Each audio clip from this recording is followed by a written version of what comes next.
A gente estuda agora os modelos atômicos, né, especificamente a passagem do modelo de Thomson para Rutherford. O modelo de Thomson assumia que o átomo era como uma esfera com cargas positivas uniformemente distribuídas.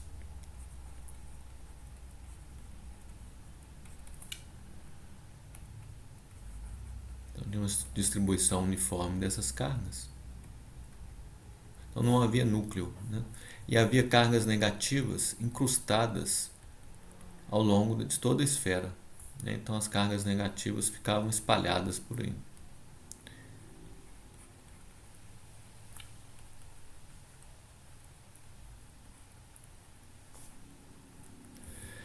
Para verificar se isso de fato corresponde à realidade, né, Rutherford fez um experimento de espalhamento de partículas alfa. Então tinha um alvo de ouro e partículas alfa são formadas por o hélio duplamente ionizado. É o que vem a ser o núcleo do átomo de hélio. E essas partículas incidiam no alvo e eram espalhadas um certo ângulo θ, e o que era medido com um detector era o número de partículas entre θ e θ mais dθ que atingiam então aqui o detector. E isso então, esse número era uma função de θ. A ideia é saber quantas partículas eram espalhadas em cada ângulo. E o resultado disso foi que 99% das partículas foram espalhadas, ou mais de 99% foram espalhadas em ângulos pequenos, ângulos menores que 3 graus. Isso é esperado, né? Uma vez que a força elétrica ela é pequena, né? Quando numa situação como essa. E aí o espalhamento é pouco efetivo para desviar a direção da partícula, por isso os ângulos pequenos. No entanto, tinha um outro resultado experimental, esse que foi surpreendente e que definiu a necessidade de mudança de modelo atômico. É que havia uma fração de partículas espalhadas em ângulos maiores que 90. Era uma fração pequena, 10 a menos 4. Essa era uma fração pequena, porém finita. E essa fração então correspondia a ângulos grandes. Vou colocar aqui como ângulos maiores que 90 graus. É como se a partícula colidisse e voltasse, né? Qual que é o problema? O problema é que um modelo desse tipo, modelo de Thomson, prevê uma fração que tende a zero. E aqui é pequeno, porém diferente de zero. Para Thomson isso deveria ser menos 10 elevado a menos 3.500. Então há uma discrepância muito grande entre esse resultado e o resultado finito obtido no experimento. Então, como corrigir isso, né? Isso nos leva ao chamado modelo de Rutherford. O modelo de Rutherford faz uma hipótese que tem o objetivo então de resolver essa questão. E isso é feito através da introdução do conceito de núcleo como a região pequena do átomo que concentra praticamente toda a sua massa e toda a carga positiva. Então a carga positiva no modelo de Rutherford está concentrada no núcleo.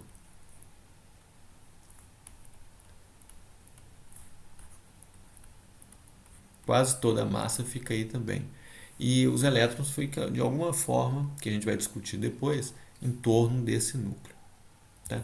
Então, a ideia é analisar agora um problema de espalhamento usando um modelo com existência do núcleo para a gente tentar chegar a um resultado satisfatório com esse experimento. Então, para isso, a gente tem que analisar, do ponto de vista da mecânica clássica, um problema de espalhamento entre partículas que são incidentes com uma velocidade v, uma massa m, e que atingem uma região em que elas sentem uma força elétrica devido aos núcleos com número atômico Z que estão num certo alvo. Então, o parâmetro, que eu vou chamar aqui de B, é um parâmetro de inicial, que vai ser conhecido, que chama parâmetro de impacto, que vai caracterizar a chegada, né, a condição inicial, né, desse problema de espalhamento. Então a partícula vem aqui, sente a repulsão e é espalhada. Né? Essa é a descrição que a gente quer fazer do problema. Então aqui eu vou ter uma distância que eu vou chamar de B', e a partícula sai aqui com uma velocidade que em módulo é V'. Então a gente vai ver que o V' é igual a V por conservação de energia e que o B' é igual a B por conservação de momento angular. A conservação de energia a gente pode entender da seguinte forma: inicialmente, longe da região de influência do alvo, das cargas positivas do alvo, o que eu tenho é só energia cinética. Então a energia inicial é 1 meio de mv2. Depois, muito depois da partícula ter passado pela região de influência nuclear, eu vou ter novamente apenas energia cinética. Então lá no final da minha análise, a energia volta a ser 1 meio de mv2, mas dessa vez com V'. Ora, como a massa é a mesma, eu chego nesse resultado que V igual a V'. Mas lembre que nessa região de interação, a energia cinética muda. A energia cinética não se conserva em todo o percurso. Ela é igual no início e no final, mas no meio do caminho ela vai ser intercambiada com a energia potencial devido à força elétrica que a partícula alfa vai sentir. E a conservação de momento vai dizer que o momento angular final e o momento angular inicial são iguais. Como que eu vou mostrar para vocês, esse momento pode ser escrito como mVB e no final mV'. Ora, com B', como V é igual a V', B tem que ser igual a B'. Por que o momento é calculado assim? Então eu posso pensar assim, olha, nessa posição aqui eu tenho um vetor R, né? Vou aproveitar para colocar esse ângulo φ que eu vou usar para caracterizar o problema em coordenadas polares, e eu tenho que fazer o produto vetorial R com V. Então eu posso fazer isso usando aqui um R paralelo, decompondo esse R, né, em um R paralelo e um R perpendicular. Ora, V VEC R é igual a V VEC R paralelo mais R perpendicular. Mas V vezes VEC R paralelo é zero, porque os vetores são paralelos. E V VEC R perpendicular tem um módulo que é V vezes o módulo de R perpendicular, que é B. Logo, o momento angular é mVB. Aqui. Mesma coisa vale para o lado de cá. Então, essa fórmula fica ok. E o momento angular ele também pode ser dado pelo produto do I vezes ômega, velocidade angular. Isso, então, é um mR2 dφ dt. Mais para frente, a gente vai precisar usar isso aqui. Em termos de R e φ, essas coordenadas, aqui é o R, essa distância, né, módulo desse vetor aqui. E φ é esse ângulo, que a gente vai usar para descrever o movimento. Pois bem, como que a gente descreve o movimento? A gente vai precisar da equação de movimento na sua parte radial. Na parte radial, porque a força aqui está dirigida ao longo de R. Então, é essa parte da equação que vai me dar informação sobre a trajetória, sobre o efeito dessa força. Então, para fazer isso, eu vou estabelecer um sistema de coordenadas polares com o ângulo φ e a coordenada R.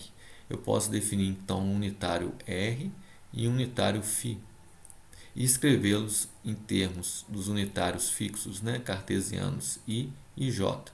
Notem que R e φ andam junto com as coordenadas, né? I e J são fixos.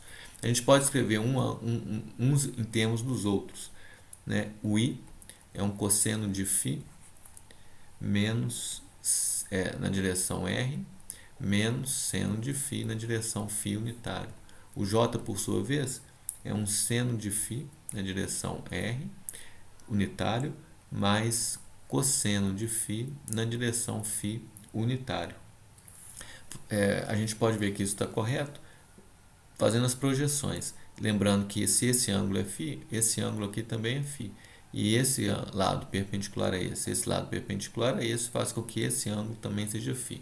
Notem agora que R unitário escalar I cosseno de φ, por essa equação, porque R unitário é 1, R unitário, φ unitário é 0. Mas aqui está correto, então, porque o ângulo entre R e I é φ. Das mesmas maneiras, vocês podem fazer as projeções em de todos os termos aqui. Φ escalar I, R escalar J, φ escalar J, vocês vão ver que vai ser consistente com essa geometria escrita aqui. A gente pode escrever também as coordenadas cartesianas em termos das polares. X é R cosseno de φ, y é igual a R seno de φ. Tá? Então, o vetor posição em coordenadas cartesianas, xi mais yj, ele pode ser escrito como um R cosseno φ na direção I, mais um R seno φ na direção J.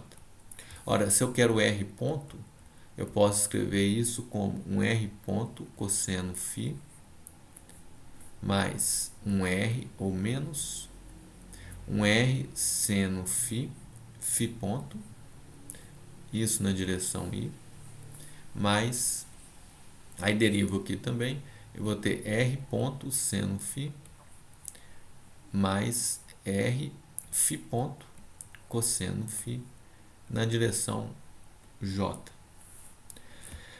Ora, se eu substituo agora o I e o J que estão aqui nesses unitários, eu vou ter toda a minha equação escrita em termos dos unitários R e φ ponto, né? Aí fazendo isso, né, é simples fazer a substituição, vai ter várias simplificações e eu posso escrever o meu R ponto de uma forma bem intuitiva. É a coordenada R derivada no tempo, na direção radial, mais um R φ ponto na direção do φ unitário. Isso é intuitivo porque a velocidade em graus polares vai ser uma contribuição da variação do R, que é o R ponto, na direção radial, e uma contribuição da variação do ângulo, que então vai ser R φ ponto, né? Porque o S aqui é um R φ, R delta φ. Então, um ds dt é um R, para um R fixo, seria um R φ ponto, como está aqui. Tá? Então, fazendo o mesmo para a derivada segunda, a gente chega no R dois pontos. Isso aqui é igual a uma derivada segunda em R, menos R φ ponto ao quadrado na direção radial, mais 2R ponto φ ponto, mais R φ dois pontos na direção φ. Então, como é que eu faço isso? Eu posso vir aqui, derivar isso duas vezes, né? Derivar isso de novo, eu tenho um R ponto, né? Então, derivo, tenho um R dois pontos, substituo o I e o J daqui, e aí eu vou ter esse vetor aceleração escrito totalmente em coordenadas polares em termos dos unitários respectivos. Então eu estou interessado na equação radial, então eu vou pegar só essa parte da aceleração. E eu faço então massa vezes aceleração, R dois pontos é D2R dt2, menos R φ ponto ao quadrado é dφ dt ao quadrado. Isso é igual, então é a parte radial, né? É igual à força. A força radial é o Z minúsculo, que é a carga da partícula alfa, o Z maiúsculo é o número 2, né? O número atômico da partícula alvo, que é Z, carga ao quadrado, então eu tenho ZE, que é a carga da partícula alfa, e Z maiúsculo é a carga do alvo. O produto das cargas dividido por uma constante, 4πε0, e R2 é o inverso do quadrado da distância, que dá a dependência da força elétrica. Tá? Então, eu tenho essa é a equação radial, né? Essa é a equação que eu tenho que resolver para chegar na trajetória da partícula. Eu vou deixar isso aqui para a gente responder no próximo vídeo, né, como que a gente monta a solução dessa equação.